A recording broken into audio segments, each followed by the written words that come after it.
Al and Frida. It's so nice to finally be with you guys. I have truly admired your work for a long time, and you are, what I hear, is the true legend Yes, absolutely. of the conversation. She is. So You're I so am good. beyond excited to just get to know your perspective, learn from you, and as you also just teach us about creativity and wonder. And No, we are so honored to be Yeah, on thank your you. podcast. No. We're fans. Thank you for what you're doing. Yeah. It's amazing. And yeah, just so grateful to you for this conversation. no, thank you, especially in this beautiful church. I Yeah. mean, this is the real deal. It is the real deal of just beauty. It's quite and cold today. We're like, It is definitely cold. I am It's cold suffering. in London today. I am so, suffering, yeah. but it is a crown of honor. Yeah. But yeah, so that's what we're going to talk about today is beauty. And I guess, tell us about your first creative moment, both of you guys. Like when did you guys know you were creative? I think you guys would probably say all people are creative in some way. Yeah, right. But for you, what took you towards that path of creativity? I would love to hear you first and share your thoughts. Yeah, I think for me, the first moment that I realized I was creating something was probably in primary school. Yeah. Let's go. I was gonna say. Let's go. But it was because So how old are you, like I was 5? like I think I was probably about 8. Okay. It was when I first got to the UK, so I moved to the Yeah. UK, and I had this incredible teacher. So when I first moved here, I struggled to like settle in. I struggled to like fit in. I was trying to find my place and kind of work out how I made friends and found a community. Yeah. And I had this amazing teacher who noticed that I was struggling a bit and suggested that I actually come and get involved with the school choir. Oh, okay. And then that turned into getting involved with the musical theater like department. And we had to put on this show. We had to audition for it and then like kind of learn for our parts. And when the show started to come together, I think that was probably the first time I would say I realized we created something. Wow. Because we all came together with our little bits and pieces and created this massive show that people could come and watch and enjoy. Yeah. And we ourselves took pleasure from that. So I think that was probably the So you had the first time. cognitive ability to realize that I we was just like, we created made something. something. Yeah, dang. And we were really proud of it. So I think that was probably the first time. Wow. Yeah. And that moment marked your life. And at that point, you began to... It kind of set me on a trajectory towards like performing and acting and stardom. It started. But like, just kind of like exploring, making sense and finding meaning in this world through that medium. Yeah. And so it led me to push on other doors of creativity. Because I was like, oh, if this is what it feels like to make something and find my place in this world through this sort of like this way of making, and I don't know, I think I just started thinking, like, what else is there out there that can also help me make sense of this world? And that's where... I'm really curious because you said you kind of grew up Christian. Yes, okay. I did. And so... She kind of still is a Christian today. Kind of. I mean, the hype about who she is now is pretty awesome. The enigma. But as you were growing up, did you equate beauty to the church? Or was that something that you did not equate?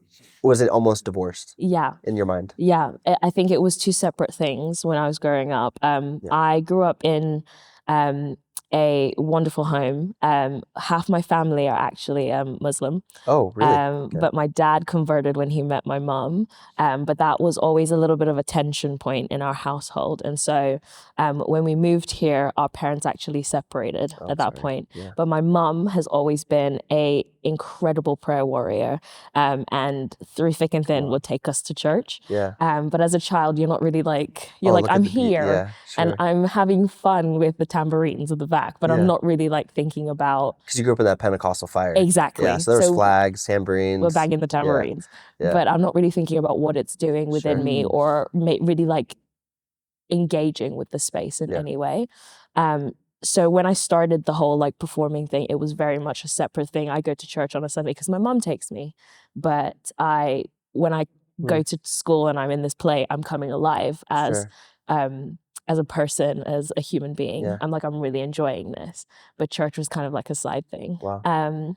So I never really equated the two together. Yeah, that's really. unfortunate. Yeah. What about you, El? What's your I grew up with quite a creative family. So Okay. my dad was a sculptor. My sister, who's a bit older than me, grew up as an actress. I'd kind of watched and seen her friends kind of be quite involved in that world, quite successful. And as a teenager, I was definitely, wasn't very good at art.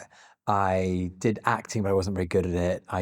And basically I was really bad at everything. I failed grade 1 on 4 musical instruments. Oh gosh. So yeah, exactly. I was like, okay. But you kept trying. But I kept trying. I didn't actually. I just quit. I quit. Perseverance. And then just after my 18th birthday, I became a Christian, and it radically changed my life. And I began to play an instrument just because I wanted to worship, I wanted to overflow my heart for God. And again, I blagged my way through working as a musician in that world, leading worship, writing songs. So I definitely link my creativity with the Holy Spirit. And having not grown up with the faith, experiencing Jesus, when you connect with the Creator, it brings something, it sparks something in your soul that actually, we talk a lot about the creativity of all believers, that everyone is made in the image of a Creator. It's a great name for a book, Spark, huh? Spark is a great name for a book. But the idea of the creativity of all believers is really a kind of personal thing for me, because actually I believe that we all believe that actually anyone made in the image of God has, to be human is to create and to be creative. And it doesn't, we have a very narrow definition of creative, which I think is being we can talk about this being redefined in the age of the algorithm. But what the human brings to the conversation is deeply, deeply significant spiritually. Creativity is spiritual. And so when you come alive to God, the outflow of that should be an enhanced sense of your creativity, whether it's expressed through parenting or science or business or whatever it might be. I think that's really great. I mean, actually, I would love to just dive right into that conversation, because, let's go back to Genesis 1. You see there's a void. Right. So a lack of something and darkness, and whether those are just illustrations or whether it's a literal voidness or darkness, I think that's still something that speaks to what God did and the Spirit of God did in that moment, which is to create. And so both of you guys are pastors, or rector, No, and co-rector, but pastors, and at the heart of who you guys are. Just got to feel that as we went for coffee. But what would you say then? What is a creative? Because when most people think of creative, they think of artist, designer, musician, and maybe a nice social media feed. Yes. But how would you guys then define a creative? Go on, you go. How would I define a creative? I think being in this world and envisioning a world that is better in whatever way that looks like is a creative act in itself. Yeah, that's great. So I think whether you find yourself in your traditional creative spheres, like whether you're an artist or a musician, or anything like that, or you're a scientist or an engineer, you have to essentially look at a world or look at something that doesn't exist yet and create that thing. And so whether you think you're being creative or not, the thing that you're actually doing is very creative. So I think that's probably where I'm at now with the definition of creative, but I'm really similar. In the past, if you'd asked me what a creative was, I would have gone your traditional route. Well, it's funny because what you're actually saying just struck something in my thought process right now. Because when we think about Christians all having authority, right? If you break down the word of authority, the first half of that word is author. And what is an author? An author narrates, essentially creates something. And so you can have that access in your traditional job as a janitor. I mean, I love that Martin Luther King quote that if you sweep streets, sweep as Michelangelo painted. I mean, it's just a very powerful illustration. But what about you? What do you think? No, I 100% agree. I think you mentioned Genesis, and it's really interesting. Genesis, there's 2 words for creativity, how God creates. And I'm sure you'll know this, but there's a word around essentially it's a Hebrew word, but we get the word kind of ex nihilo from this in Latin. So it's like the idea that God creates something out of nothing. So when God says, "Let there be light," in the beginning, God created. That word bara in the Hebrew is like something out of nothing. And then the rest of Genesis, the creation account, is a second word, which is asa, which is God creating something out of something. So rearranging the matter of the universe. So, he formed the planets, he formed the water, he separated, he made land, he made animals. But then when it comes back to humankind, the word that God goes back to, he created humankind in his image. That again is a bara, ex nihilo, bang, wow creation. Wow. So the moments when God creates, he is making something out of nothing twice. Sure. With the beginning when he sparks the creation, Yeah. and then when he creates you and I in his image. And so that's an amazing thought, that we actually, the first creative act in the Bible that's not God is Adam, when he names the animals. God has given you agency, whether you're a school teacher, a mum, whether you're a scientist, whether you're a businessman, whether you're a politician, whether you're a janitor, whatever you do, you're actually standing in the long line of reordering and remaking and shaping the world. The world. Like Luther King says about the sweet reaper mirroring Michelangelo. What we're doing as human beings is to be involved in a divine creative act that is sometimes reordering matter. And only God creates. Tolkien has this brilliant idea that C.S. Lewis is very impacted by, that there's no such thing as the creative, essentially. And there's a lot of theology that we can talk. I mean, totally. I can spend a lot of time talking about this. That the creative, capital C, is a modern construct. It's actually a post-war construct. Tolkien talks about we are sub-creators.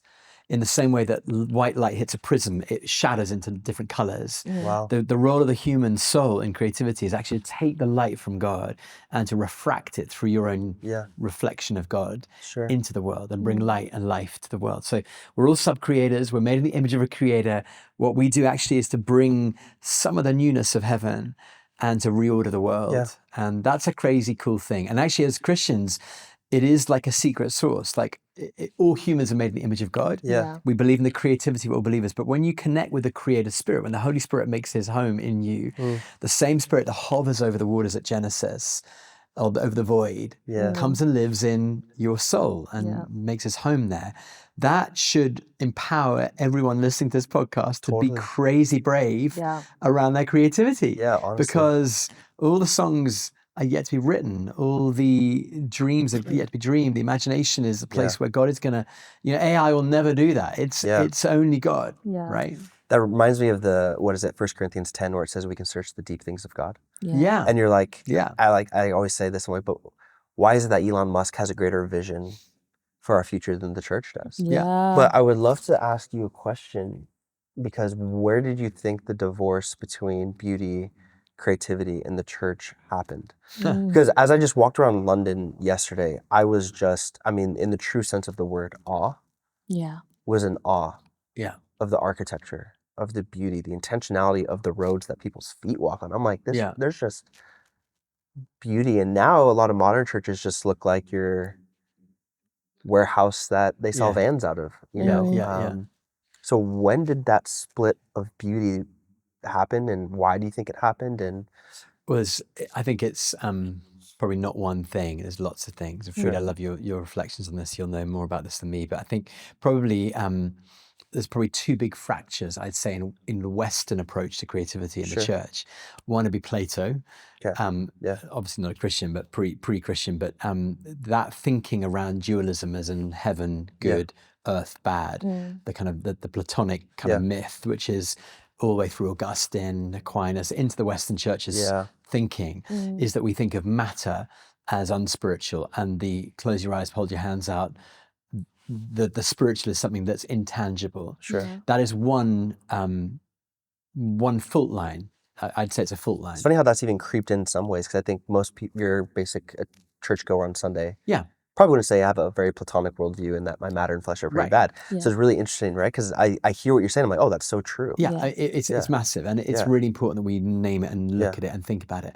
So that's one fault line. The other fault line I think coincides with that is probably in the Western church and the Protestant Western church, and probably the Pentecostal Protestant bits of Western church, you have a kind of post-Reformation, Enlightenment, again, a doubling down on Word of God, Spirit of God. That's where the God stuff happens. Matter, architecture, art, that stuff is not important. Beauty in that sense doesn't kind of, it doesn't, it's a secondary order thing, which then you get in when those two things come together, you do end up with things that are we're not thinking about beauty and truth, and The remedy to this, of course, is what you're doing, like taking time. To all of you listeners, thank you for spending time on this podcast, because thinking about beauty, truth, and goodness, the fundamentals, the transcendentals, they are the things that help us understand that God is interested in matter. The incarnation, we're recording this around Christmas time, and incarnation reminds us that matter matters to God, that God becomes flesh I love that you and moves said in the that. neighborhood, right? So beauty is important, not as a way of like dressing up the turkey to make the turkey more acceptable to people. Beauty is actually where God lives.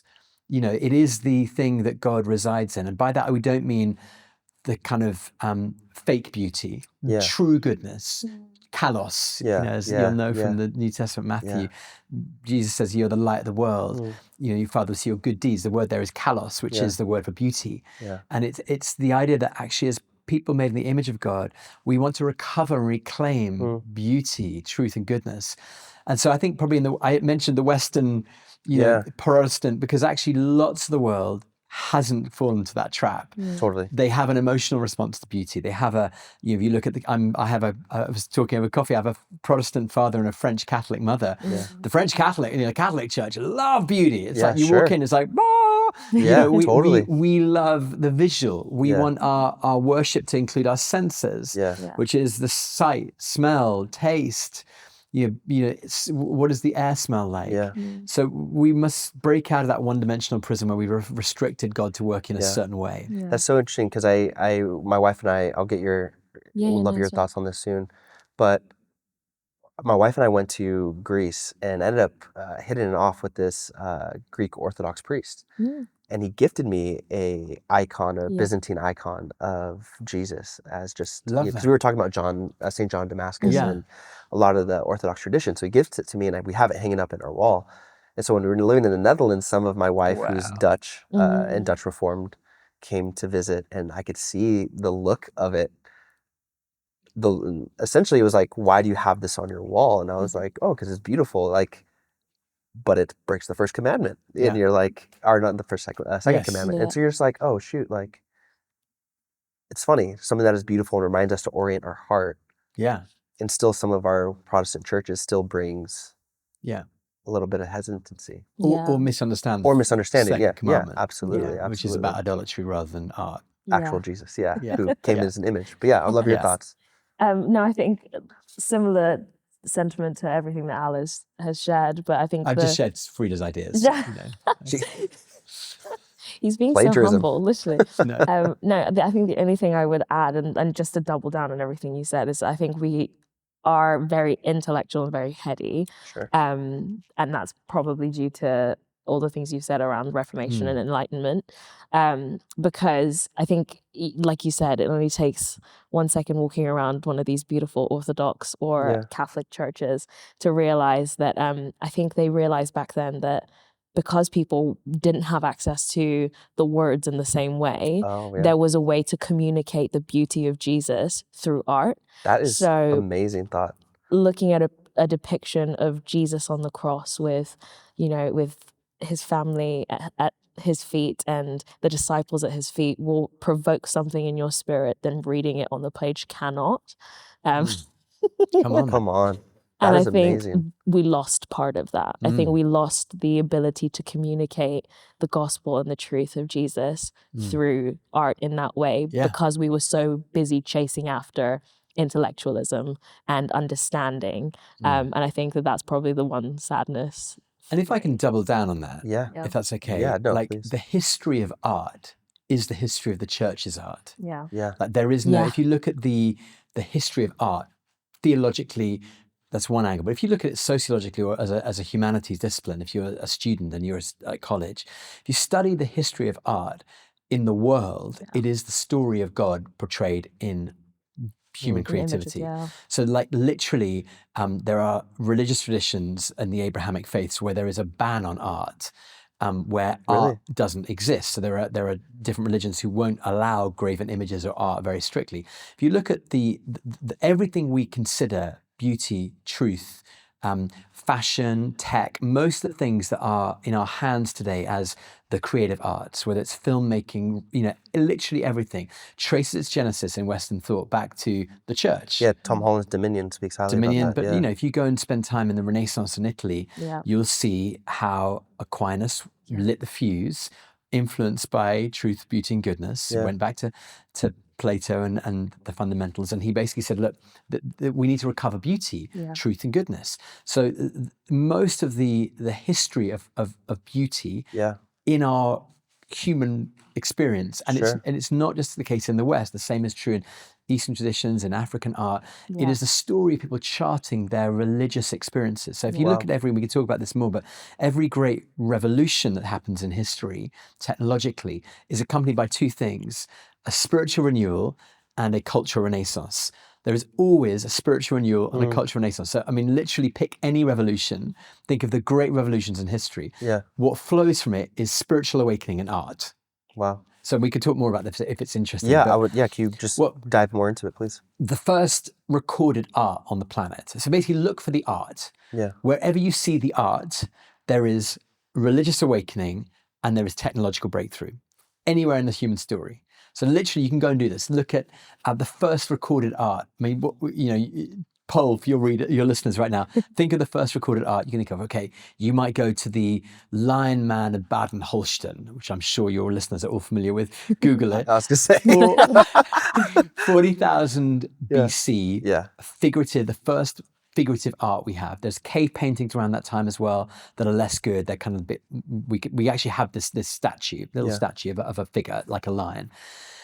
That comes at a point when three things are happening. Number one, the human race invents, or we figure out how to use fire. So it's called pyrotechnology. We domesticate fire. Up to then, fire was not something we knew about. Then we suddenly discovered that fire can be contained in a fire pit. We build fire pits. Wow. What happens is people sit around the fire pit at night. Stay warm. They cook. The bears, the scary animals don't come near. They've invented fire. And the first rituals emerge at that time. So technology, fire, rituals, the first elaborate burials take place at this exact period in human history. So for the first time, we bury our dead with a sense that there's something more to life. We don't just chuck them in a hole. We're like, we'll put grandma in the hole with all her best belongings because we think grandma is going somewhere. Yeah. So that suggests a sense of consciousness in the culture around faith, that there is something more to life than just surviving. Wow, that's crazy. The third thing that happens alongside that is we start to create art. So technology, revolution, spiritual renewal, and then there's a renaissance that follows, which is there's art that emerges. And you go through the whole of human history. Whenever you see a breakthrough in technology, the Roman road, the gospel, the early church, the language, so the invention of the codex, the language, the printing press is the same.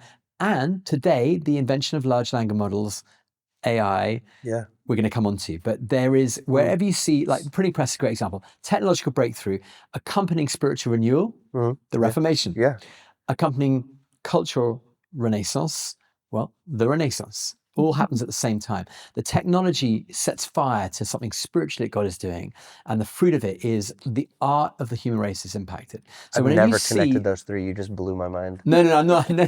But it's. This is exciting for us as people who believe in Jesus. Very exciting. Because we're living in a technological moment, which is like, Stephen Hawking describes the moment we're in right now as the most important thing to ever happen to the human race. Yeah. I would argue the incarnation is much more important. But the point is, we should expect great art to come from this moment in history. The question is, what kind of art? That's what your guys' driving forces is. Well, is it going to be robots or is it going to be you? Yeah. Right? That's the question. Wow. I mean, would you like to add anything to that? No, I feel like I always come back to, and it's a really silly quote, but it's from a film called Evan Almighty. I love Evan Almighty. Is that the Jim Carrey movie? Yeah, no, it's Steve It's the Carell. second one, Steve Carell. It's so good. It's like, it's him, it's Morgan Freeman and Evan's wife sat in a cafe, and they're having this conversation about the fact that Evan wants to build Noah's Ark, basically. God has told him to build Noah's Ark, and she's saying to Morgan Freeman, who's portraying the character of God, and she's like, God told him to do it, I don't know what to do with that. like, what do you do with that? Yeah. And Morgan Freeman says to her, well, it sounds like an opportunity, because when you pray for patience, does God give you patience, or does he give you an opportunity to be patient? That's great. And I feel like at this time, God is saying to us, like, I've given you an opportunity to push into this area of creativity, because we could look at AI and say we're all scared, we're not going to do anything about it. Yeah. But what it feels like is an opportunity to ask, well, what does human creativity look like in the face of robots creating things? Totally. What do we bring that's unique? And so I feel like that's exciting for me. It's like, okay, how can we be brave with God and with the spirit that he's put within us? Yeah. Yeah. I mean, so many thoughts are now running through my head, but I think, what does that look like because I think Christians especially are now feeling this sense of push, resistance in some way, because I mean, I don't know if you guys just read the article that came out, the #1 Christian song. Yeah, is an AI artist. Yeah. It's like, and so and there's been a little bit of a Christian uproar on it. Yeah. So, I mean, like, it's not filled with the Spirit, and, all these other things, and just people have awesome, interesting thoughts. Yes. But I'm curious, what is the response of the church in this? Because in some ways, it almost feels like the clock determines the play. Yeah. And so the moment of the game that we're feeling is there is this sense that a robot can do things better than humans, except in one thing, which is spirit and flesh. Yeah. And so how do we present beauty back in this way? Yeah, well, it's a really urgent question. That's why we feel passionate about creativity and Renaissance and all this stuff. It is, we've got a window, and it's not very long. Yeah. And I think, not to be alarmist or kind of doomsday bookish, but we are, the next 10, 20, 30 years are critical for the human race. I was with a guy the other day who is is in the world of robots, not a guy from the faith community, but he is one of the kind of lead investors in that space. And I was just asking, hey, what are the robots going to mean? He said two things that fascinate me. He said, number one, you need to understand that by the time you retire or die, there will be more humanoid robots walking around the planet than there will be humans. That's not far away. I'm in my 40s now. So he said, you got to understand that, the people who'll be already driving your Uber or, those Waymos. Waymos. And so we could talk more about this, but he talked about the above the kind of app line. There's a load of economy emerging below the app line. So a lot of people, we're in London, people cycle around delivering Deliveroo or Uber Eats. Those people are all working for robots already. Yeah. Right. So there's a whole emergence around justice and sociology around what it's going to look like for the human involvement, So, but on the creative front, he said the second thing, which really, really was interesting. He said the thing that people don't understand right now is that the robots are going to replace a lot of things, but the thing that we think they're not going to replace, that they are going to completely replace, is human creativity. He said the thing I'm most worried about is human creativity. And it's the first time I've heard that, because normally I'm like, hey, we're still going to be creating. But as you mentioned, the #1 song right now in the kind of gospel charts is an AI song. Yeah. No one knew. It's like, who is this guy? Oh, it turns out he's an entirely made up algorithmic creation. Yeah. Because that's, the algorithm knows how to get records sold. Yeah. Now the challenge here is, how do we encourage creativity? What is it? What are humans good for? What does it mean to be human in the age where a guy, an algorithm can beat you at the game you play? Totally. Yeah. So what are we good for? And the answer actually is the role of the human imagination and the soul, like you've said. Like, robots can hallucinate, but they can't dream. They can kind of extract information and rationalize and order the code, but they can't imagine. Creating ex nihilo is something that we're made in the image of God to do. The robot is made in the image of those who are made in the image of God. Yeah. Right? Yeah. So we have a unique, and I think my encouragement to your listeners would be, really inhabit your humanness and your uniqueness as someone with a soul. You have a soul. No one else is going to get a soul. God breathed on the dust. God breathed on the dust and made you to be uniquely you, and you have emotion, you have beauty, you have the ability. I listened to the AI song that's #1. It's terrible. It's not very good. It's not very good. Like, where Are you is... saying that because you knew it was AI before, No. or did you hear it before? Look, You're like, oh, that's the one. That's the number one it's song. not good anyhow. Yeah.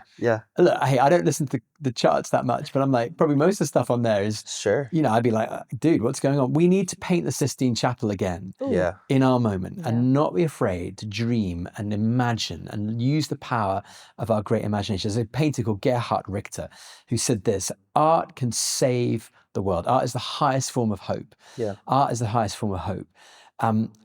We need to get back that thing that beauty, creativity, and beauty, and truth, and goodness, they are the way that we paint the ceiling That's great. of the spaces we're in. Robots are never going to do that. I was also thinking something that the robots and AI can't do is this invitation of turning something that is mundane into something sacred. Yeah. I mean, I think about my daughter who just is starting to draw, and she's a 2-year-old who's not very good at drawing. And I don't know if creativity of drawing is going to be in her future, but what I'm saying is, but when she drew something and it was like, Papa, look, that became this super sacred invitation. Yeah. And I even think of just even the book of Leviticus. I mean, you see what is the difference between a murder of an animal and a sacrifice of an animal. It's where it's presented and how it's presented. And all of a sudden something that was deemed bad is deemed as a holy gift. And so the humans have this beautiful gift, something in us that can turn something ordinary to something sacred. And so I guess how do we do that? How do we do that? I would love your thoughts. Go, Farida. No, I think I agree with you, and I think I've been thinking around like the whole idea of empathy. Like I don't see a world in which a robot would ever be able to empathize with human lives, and just even like with my actor brain, I'm thinking like when I go to see a play or go to see a musical, there's an exchange of like human emotion that's happening that I don't think can be replicated by AI. Totally.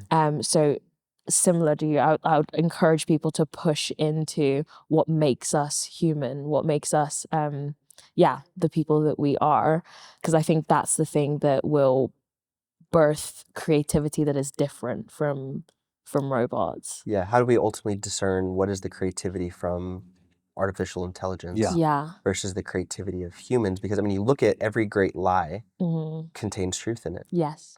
And so there has to be an element of truth in there. So I guess, I mean, you're the discerners, guys. Like, what is the discerning gift of that? Because I'm like, oh yeah, what is the difference between an AI art and the art of a Michelangelo?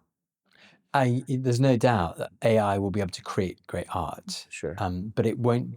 Art is a subjective and a if we walked around the churchyard where we are in Hackney today, I could point you at a tree which is in full mode, or the colours that would, we were out there taking pictures of a tree in the churchyard. Like nature and creation are busy displaying the glory of God, and to get to the kind of the point here, I guess we don't need to be afraid of technology. We need to be. We need to have a kind of a good view and a good framework and paradigm for how we use technologies. So AI can really help create, we use AI the whole time for lots of different things in our day-to-day lives. We use it in ministry. It helps us, in probably dozens of ways that are helpful. But we never want to put AI on the pedestal of becoming a golden calf or a graven image in the same way that we become, okay, that's a spiritual.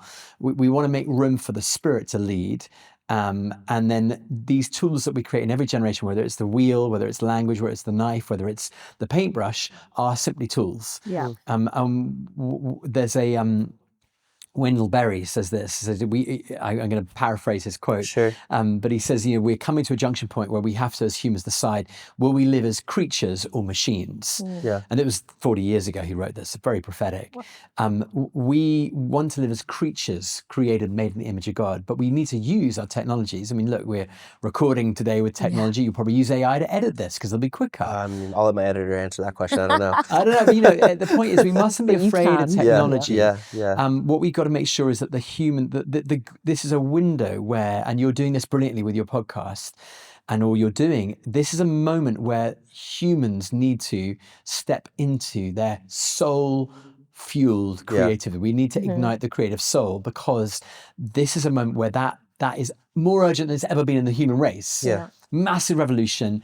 Really, really important that we see a spiritual renewal, so that the renaissance that we see flowing from this is good, beautiful, and true. Yeah.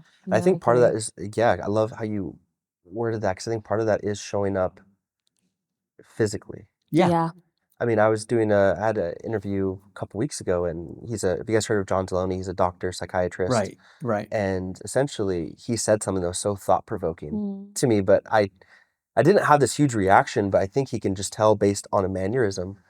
He's like, I said something that shifted your whole body. What is that? Yes. What are you thinking right now? Yeah. And he calls me out on it. Like, and I'm like, how? That never would happen if it was over a Zoom. Yeah. I've watched your guys' sermons. I've seen you teach. I've seen your photos. Yeah. And I'm like, oh, that looks like a beautiful church. Yeah. Then when you're in here, Yeah. you're like, oh my gosh. Yeah. Beauty doesn't really describe it. It's like, no, it's there beautiful. is something transcendent about this place.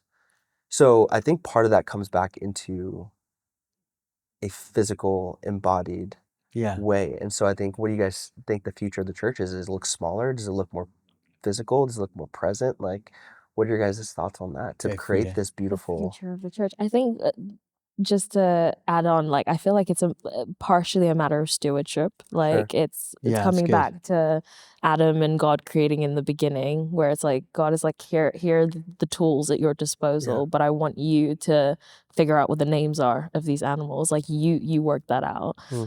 So I think that, I don't know, I feel the future of the church is literally showing up, stepping up, and stewarding the thing that God has given us. There's a reason we are able to even think up something like AI. Because the Lord allowed us to create, and we created something that is incredible, at the same time can be useful, but also can be a hindrance if we don't step up and actually say, we're going to figure out how we use this for the good of the world. Sure.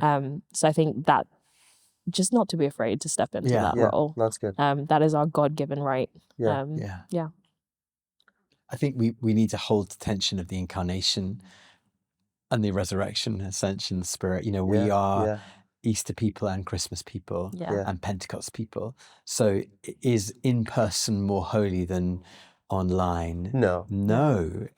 Both have the potential for good, and both have potential to be harmful. I think that the one that I come back to again and again, it feels like this is a moment where we want to help the generation, the culture we're living in, decode Babel. It's a Babel 2.0 moment where when we start to elevate, and don't forget that was basically a similar, language was an algorithm. It's like when we try to build our kind of tower above, that we might be wise, we might become like gods. That's when it starts to get messy, and that's where original sin kicks in. And original sin is still alive and well. It's nailed at the cross, but it's still in every human heart. There's a Russian author and dissident, Alexander Stoskhanechkin, who says that the line of good and evil doesn't run through states and borders. It runs through the center of every human heart. And again, I'm paraphrasing, but big or small isn't bad. What's really important is that we experience the immanence and the transcendence of God in Jesus through the Holy Spirit to the glory of the Father. When we do that, anything's possible. Sure. There's a phrase that's been coming to my mind as of late. It's beauty as resistance. I think creativity as resistance. One of the things that I also see in Genesis, and again with Adam and Eve, the male and female, there's something about one another, right? That there's the best in a female that brings out the best in a male, but also restricts some of the worst in the male, and vice versa, both sides, right? I mean, I think we all can feel it when the opposite gender walks in. Like, if there's a bunch of guys in a room and then a female walks in, the attitude of the men somehow changes. Same with women, when there's a bunch of women in a room and then a male walks in.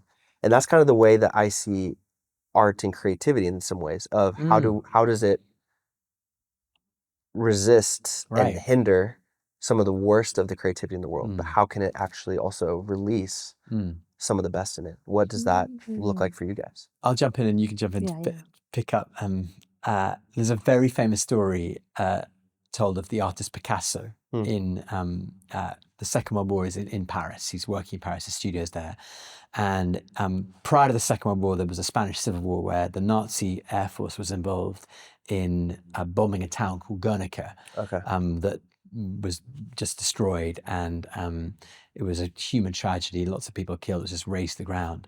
And Picasso was deeply moved by this. And actually, in his studio in Paris, has a very famous work of art called Guernica. That's probably one of Picasso's most famous, but I'm sure know Guernica.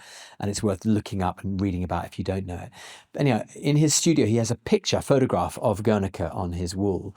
And one day a Nazi officer comes to visit Picasso to kind of inspect and, is talking Picasso and is looking around his studio. And the Nazi officer says to Picasso, looking at the picture of Guernica, points to it and says, "Who did this?" Meaning, who made this work of art?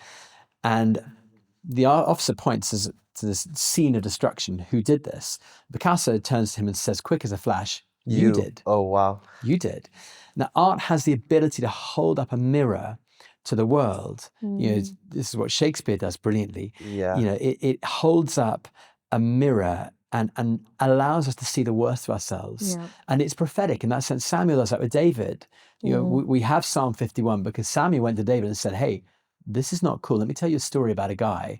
I knew a guy once, and tells a story, and David is convicted of the adultery in Bathsheba and the murder. And art has that ability, and storytelling has that ability to hold up a mirror to our best bits and our worst bits. Now, for you and I, it's very easy to talk about the world, but actually, when we're moved by a song that we hear, and we, the breakup songs, the makeup songs, art has that ability to stir the human soul and to correct and to challenge. That's why it's really important that you create. That's really good, Al. It's really important you create, and your listeners must not be afraid to tell stories that challenge and provoke issues of justice, issues of, think of the 10 things that are worst about the world today. Like, let's write plays about them. Let's write stories about them. Let's not be afraid to challenge. And when you start to see the censoring of the arts, beware. There is a reason why the most repressive regimes in the world go for the artist first. Because the artist has the ability to tell truth like no one else. And it's important, therefore, that as people in this moment, that we write protest songs. It's great that people are protesting about the AI being number one. And also, they need to write the better song. I was going to say, it brings out the best. Write the better song. What do you think? Yeah, no, I completely agree. And I think that's part of the reason why I love acting so much, because when you go see a play or you watch a movie, it is literally a reflection of the world, and some of the hardest things that we don't want to acknowledge as a human, but also some of the joy and the beauty that we don't get to see sometimes in our everyday life, and it helps us to lift our eyes. It's the whole beauty from ashes thing. So watching a redemptive story of someone who literally has been in the gutter and then managed to claw their way up through life and is experiencing joy, seeing that on a screen, if you don't see that in your everyday life, can give you a vision and a hope for more. So I think that, yes, it is so important that we continue to create and tell those stories as a way of resistance. And I think also it can help in those moments where we ourselves are tempted to sit in despair. I really value pieces of art or things that people make in times when I myself am struggling to find hope. And I think that it can call out of us. Almost lament is art in a sense. And it gives us language for lament as well. Because for some people, it's hard to articulate or express what they're feeling in their soul. And a piece of art can help you do that. Yeah, I love that, because I think I've read this article recently that was talking about how, do you notice we're turning more into an icon culture, right? You can see Starbucks logo and know what it is and what they stand for without having to where they originate from. You know their storyline just by seeing an image. Same thing with, do you guys pronounce it Nike? Same thing with Nike. You have those pictures. And so art is that framework that I think is starting to come back. And it was to your earlier point too, which why were things made with such beauty and intentionality? It's because there wasn't this worded language. But now our attention spans are so low and so small that the artwork and the imagery is starting to come back. Yes. And so, yeah, I love that you said that kind of thing. And how do we sit? Some of that, all that takes deep slowing down Yes. and actual reflection Yeah. and coming up against I mean, I live in the United States, so the imagery for us is we live up to our ideals of freedom, autonomy, and you do you, essentially. Yeah. And so sometimes whenever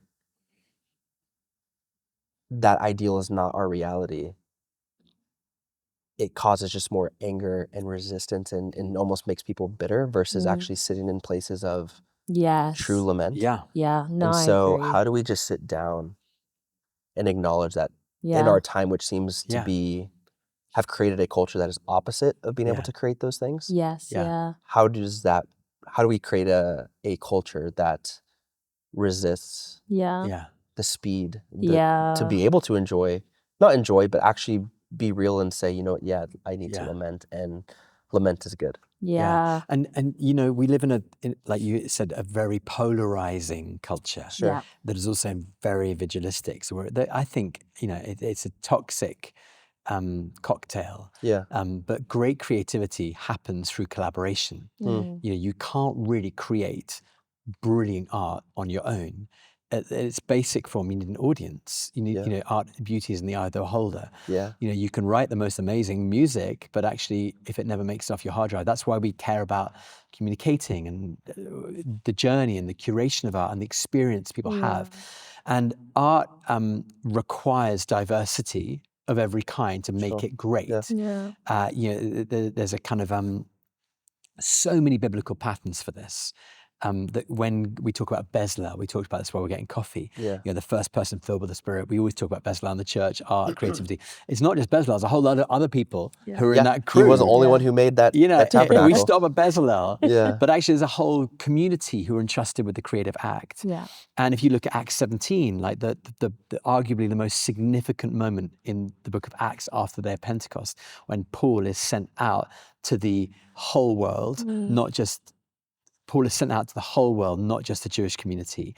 There is a significant moment that happens there when they gather around prophetically and they send him out. Acts 17 is a model for diversity. You have in the room the prophets, Simon from North Africa. You've got an black African listed in the list there. You've got the most amazing Middle Eastern. You've got people from the highborn to the fishermen in the room. And that is a incredible, like you could not find a more diverse group of people. Totally. Now, when we make art with people who just look like us, sound like us, and think like us, we're in trouble. We want to have a world that rubs hard in today's world. Right. That is like, I mean, I guess the proverb iron sharpens iron, but I mean, that does, because now you're pushing up on people's ideologies. You're pushing up on people's preferences. And in an age where the algorithm and social media is discipled by our preferences, like ultimately curated by our preferences. An echo chamber. And so then, oh man, that's good. That's hard. So I once met a lady called Deborah Arnott. Random story. It was about 15 years ago. She was the person in the UK under previous Prime Minister Tony Blair who got smoking banned. She was the person who got smoking banned in public places, and probably the most significant public health act in the last 50 years. Overnight, within 2 years, deaths by heart disease had gone down by 20% in the UK. So hundreds of thousands of people saved by this woman's decision. And she got smoking banned over a 10-year period, very hard to do. Big tobacco against her, all the kind of commercial arguments, it's going to decimate the economy. All the pubs were like, we're not going to get to go and smoke out in the pub, what are you going to do? And I asked her, I said to her, how did you do it? She said, I built a team of all the possible different opinions. And then we went and did it. So she included in her team, round her cabinet table, all the diverse opinions, big tobacco, the entertainment industry, beer, pubs, she got them all. She said, look, we're going to do this. I want you in the game. Now, that is a really good leadership. And creatively, I want to encourage your listeners, when you're thinking about creating, writing, changing the world, protest, art, beauty, make sure you do it with people who are really different, who look different to you, who think different to you. Doesn't mean you have to compromise truth. In fact, Augustine would say, truth, we've got 3 cameras as we shoot this. We're doing a multi-camera shoot. Yeah. Each of these cameras has a unique perspective. Yeah. They will give you a different angle. Some will get Farida close up. Some will get me, hi, close up. But the point is, we arrive at a good picture because we got different angles and perspectives. In the same way, creatively, diversity is not a dirty word. It actually champions the multi-camera shoot of the kingdom of God. When you get different perspectives, prophetically, you're going to arrive at a better angle and a better, more whole picture than you would do on your own. I'd actually love to come back to something that you said about slowing down. Yeah, go on. I think we've completely lost the art of waiting. Like, we don't know how to wait for anything anymore. And that's due to, like, you can literally get Amazon delivery in 1 hour. 1 hour is a long time. And if it doesn't come, you're in customer service. Exactly. I'm expecting that drone to deliver that lip balm I don't need within minutes. Tomorrow. So we just don't know how to wait anymore. Yeah. But like, some of the best creative work has been done in a place of waiting. Yeah. Like, and even in scripture, you see, like, God is always telling his people to wait. Like, some of the most incredible miracles have come off the back of them stepping out in faith and waiting. And I'm thinking of Joshua literally stood in a river with with his people, thinking God said he's going to clear this river. When's it happening? But can't see it. And then the most incredible thing happens, the river's gone. That's great. But they had to wait and they had to trust in faith that God was going to come through. And you tell this story so much better than I probably will. But like, the story of like Handel's Messiah. Yeah. And where that was birthed out of. You tell the story. Yeah, can you tell the story? Well, and sing it as well if you can. I cannot. Can you act it out? I will. No, Handel was in a really bad way. Like, hadn't made anything, was in the pits of his life, basically. And a bunch of his friends got together and said, we've managed to come up with some money. We want you to create like the most beautiful piece of music. But here's this money, go away, spend some time and do that. And he basically locked himself in a room and just waited on the Lord with the scriptures, heard from the Lord, started creating and made the most beautiful piece of music, Handel's Messiah, that we still listen to and is one of like the most well-regarded pieces of music still to this day. Yeah. But I don't think we would have got that if Handel didn't have that bravery to be like, okay, I don't know what's going to happen, but I'm going to lock myself in this room. I'm going to wait on the Spirit of God. And he had an encounter with the Spirit of God that led to that thing being created. So to almost as an act of resistance is waiting. Sure. Like, and I think people often confuse waiting with passivity. Yeah. And waiting is actually active. It's not it's passive. intentional. Yeah. Yeah, I mean, most of the great creative breakthroughs in human history have come when people's minds are in neutral. So like, I talk about this in Spark, like if you look at some of the great creative breakthroughs, so Picasso, Cubism emerges when Picasso was really bored. He walks around Paris and he stumbles into an exhibition of African art and sees masks, and he's bored. He's just like, he's not looking, he's not researching, he's just like wandering. J.K. Rowling, Harry Potter, came up with the whole of that narrative that became the best-selling work of fiction in human history. That whole work emerged when her train between Manchester and London broke down and was stuck on the tracks with stuck. She had no pen, no laptop, no phone, nothing. And she had to stare out the window for 3 hours and the whole thing came to her. That's crazy. Einstein is on a tram in Switzerland going along, and he notices in between the streets, he's bored, he's on the way to his research library, and in between all the streets, the light cuts through. It's early in the morning, and he notices sunbeams falling on the tram as it cuts through the streets. And he starts to dream and imagine that he's like, you ever done this as a kid when you're looking out the car in the window, surfing or skating or dancing? He imagines himself riding on a beam of light. And suddenly he goes, I wonder if light and space travel. I wonder if light is particular. And he starts to think about, and the whole of his massive, significant breakthrough around theory of relativity and time and space and light emerges from a daydream one morning.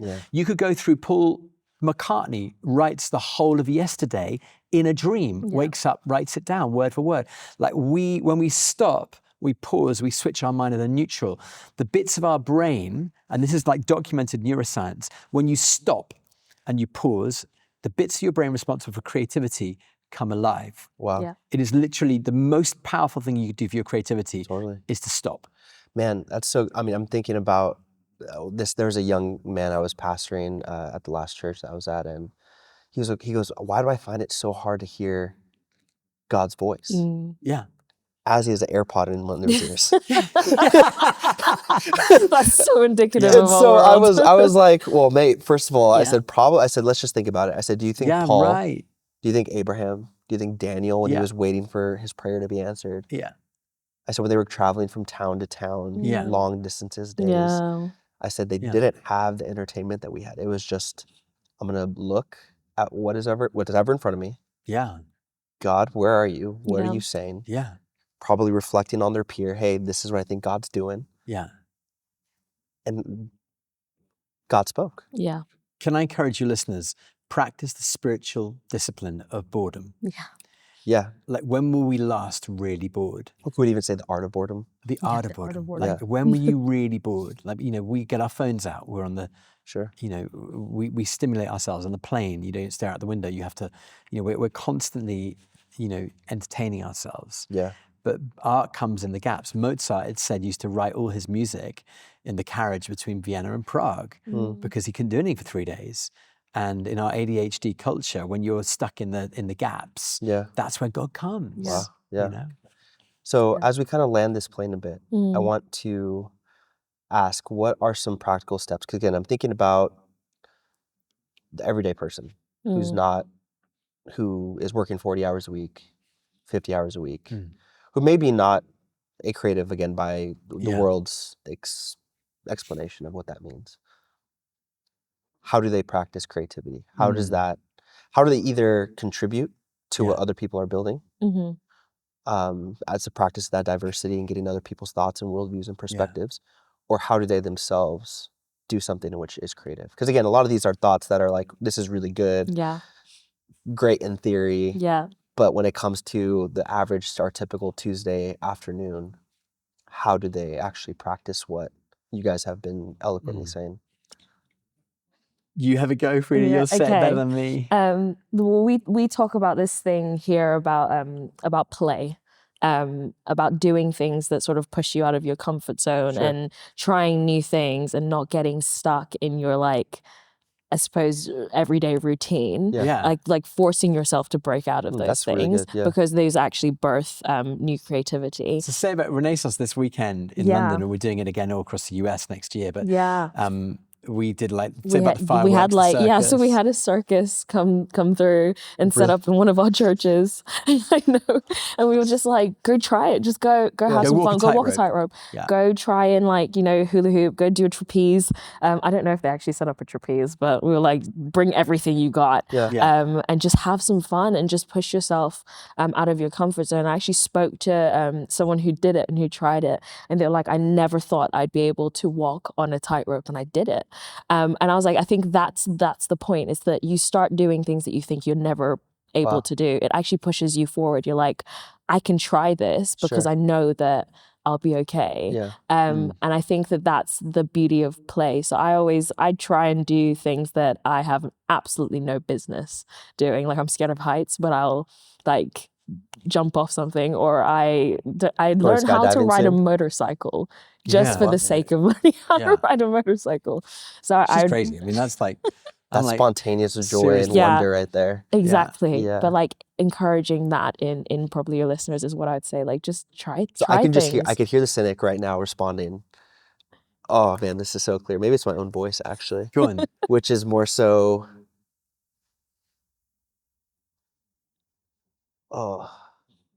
shoot from the hip, Dakota. Don't scared to try new things out of the excuse of being introverted or not spontaneous. That's just not how my personality type is, quote unquote. I mean, I don't want to. You seem very bubbly and joyful, and someone who would enjoy those things. Your classic introverted. Like, if you've ever done the Enneagram, I am an Enneagram 6, which is like crazy for security. Pentecostal to do that.